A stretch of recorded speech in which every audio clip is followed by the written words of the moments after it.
आलूदरे बहबूद हिंद और इस सावला कोट में यहाँ पे हमारे साथ जो है कांग्रेस के कैंडिडेट मुमताज़ अहमद खान है, इनसे बातचीत करना चाहेंगे। सावला कोट के लोगों में यहाँ पर आए हैं सर, आप यहाँ पर आपका प्रोग्राम हुआ है तो सावला कोट में आप पहुँचे हैं। एक यहाँ पे सबसे मशहूर जो है रेलवे स्टेशन भी बनने जा रहा है, डिस्ट्रिक्ट रियासती का सबसे एंडिंग एरिया है, तो किस तरीके से देखते हैं कि आपके लोगों से क्या बातचीत हुई और क्या मसले है लोगों क्या लोग यहाँ मैं आज सावला कोट में आया हूँ। यहाँ पे लोगों के कुछ इशू थे, एक तो इलेक्शन कैंपेन थी हमारी और कई सारे इशू थे यहाँ पे लोगों को कुछ डेवलपमेंट के इशू लेकर, तो वो कई सारी बातें हमारी यहाँ पे हुई हैं लोगों के साथ और वो इशू हल करने की ज़रूरत है। जैसे बेरोज़गारी सबसे बड़ा इशू था यहाँ पे लोगों का, और डेली वेजर्स का बहुत बड़ा इशू था लोगों को। यहाँ बहुत सारे बच्चे जो हैं पिछले 8-10 साल से डेली वेजर्स लगे हुए हैं, उनको परमानेंट नहीं किया जा रहा। और यहाँ और भी कई सारे इशू हैं, जैसे हॉस्पिटल्स के हैं, कुछ स्कूल्स के इशू हैं, वो यहाँ पे रखे लोगों ने। तो एक चीज़ हमने आज यहाँ पे देखने को मिल रही है कि जिस तरीके से भाजपा दावा करती है कि जो USBRL का प्रोजेक्ट की बात करेंगे, उन्होंने कहा है कि ये जो हमारा जो मोदी का ड्रीम है, तो चाहे वो वर्ल्ड के हाई रेलवे ब्रिज की बात करेंगे, सावला कोट जैसे इलाके, तो आज ये कुछ लोग ये भी कह रहे थे कि भाजपा अपने सर ले रही है, लेकिन जो ये प्रोजेक्ट है ये कांग्रेस की देन है। इस पर कुछ कहना चाहेंगे? ये तो थी ही कांग्रेस की देन, ये मनमोहन सिंह जी की देन थी और उन्होंने ये प्रोजेक्ट शुरू करवाए थे उस वक्त डॉक्टर मनमोहन सिंह जी ने। और उस वक्त ये जो हमारा श्रीनगर जो ट्रेन चली है उस वक्त में, ये भी उन्हीं के हाथ से चली हुई है। तो ये तो सब उनका किया हुआ। भाजपा तो हर चीज़ अपने यही कहती है कि मैंने ही किया हुआ है, लेकिन यहाँ आज लोग जो स्टेट जम्मू कश्मीर के लोग हैं या हिंदुस्तान के जो लोग हैं वो सब जानते हैं, ये तो सिर्फ रिबन काटने आते हैं, काम तो किसी और के किए हुए हैं ये सब चीज़ें बस। तो कितनी लोगों की आपको यहाँ पर सपोर्ट मिल रही है? यहाँ पे ये भी कहा जाता है कि मंगू शाह जी जो है यहाँ से काफ़ी भारी तादाद में उनको वोट मिल सकते हैं, चाहे वो जुड्डा, खनीकोट इलाका, धनोट की बात करें, तो आप आज आपके साथ लोगों का मिला हुआ है, क्या कहेंगे इस पर? देखें, मैं MLA था गुलाबगढ़ कॉन्स्टिट्यूंसी से, और मेरा यहाँ इस कॉन्स्टिट्यूंसी के अंदर जो ये दूर दराज इलाका है, नीचे एरिया में मुझे वाकफियत थी, लेकिन जैसे पौनी का एरिया ले लो या ये सावला कोट एरिया जुड्डा वगैरह का एरिया ले लो या आप ठाकरा कोट का ले लो, आप मेरी इतनी वाकफियत यहाँ पे कम आना जाना था मेरा। कई तंजीमी लोगों से वाकफियत थी, जो तंजीम के लोग थे, पार्टी के जो लोग थे, लेकिन आम आदमियों से मेरा कम मिलना जुलना था।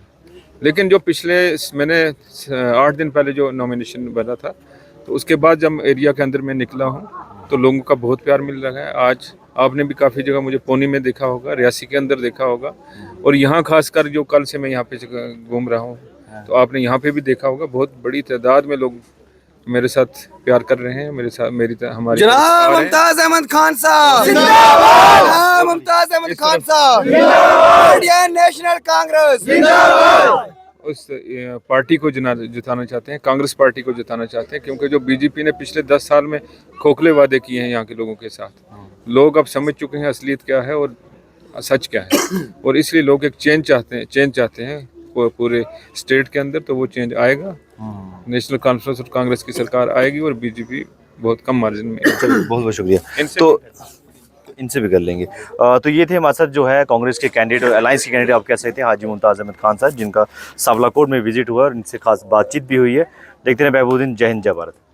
सभी ने ये रेलवे की वजह से थोड़ा हुआ है, बाकी वही जो अजाज साहब ने पुराने काम करके छोड़े हुए वो वहीं के वहीं टिके हुए हैं।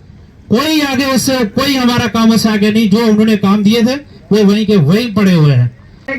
वो हमें पता है, 2 साल हमने मंगू शाह से लड़ाई करते रहे। अब क्या पता इंशाल्लाह क्या होगा, मुमताज साहब आए तो ये नहीं जीत पाए, जो जिस पार्टी में रहता है वो पार्टी मेरी जीतती रहती है।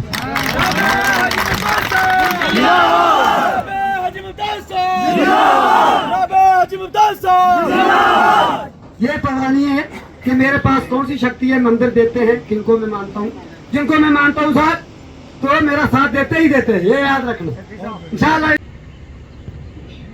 सिकंदर हो तुम, सिकंदर कभी हालात के आगे नहीं झुकता, टूटा हुआ तारा कभी जमीन पे नहीं गिरता, गिरते हैं हजारों दरिया किसी समुंदर में, मगर समुंदर किसी दरिया में नहीं गिरता।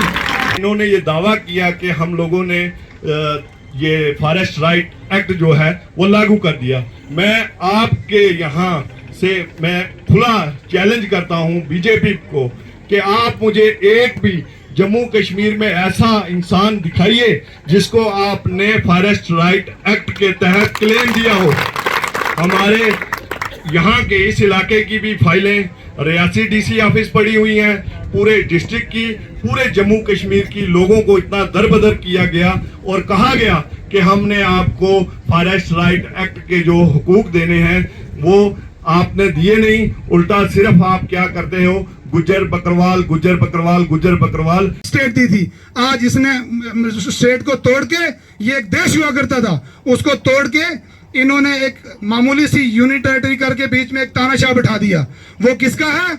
वो इन लोगों का है। आज आप देखो बेरोजगारी की बात देखो, तो अगर 2014 से बाद कोई एक काम भी बीजेपी के नाम पर कोई खाली मुझे टैंकी दिखाएगा ना तो मैं बोलूंगा कोई। ये बात बताऊंगी कि आपकी बहन सपना देवी हमेशा आपके साथ है और मैं हमेशा ये वादा करती हूँ यहाँ के लोगों से कि मोदी जी कहते थे कि न खाने दूंगा और न खाऊंगा, न खाने दूंगा, एक ही बात है। बट यहाँ पे तो जो खाते हैं उनको वो अपनी बाहों में ले लेते हैं, लेकिन ये हम ऐसा नहीं होने देंगे। हमारी यहाँ की आवाम को ये पता होना चाहिए कि हमें अपने वोट के लिए लड़ना है, हमने अपने वोट को सही तरीके से डालना है और हाथ पे डालना है। 25 तारीख को सबने अपना टाइम निकाल के वोट डालना है हाथ पे। और हाजी मुमताज खान साहब आने वाले MLA, इनको जिता के हम असेंबली में भाग लेंगे। अगर हमें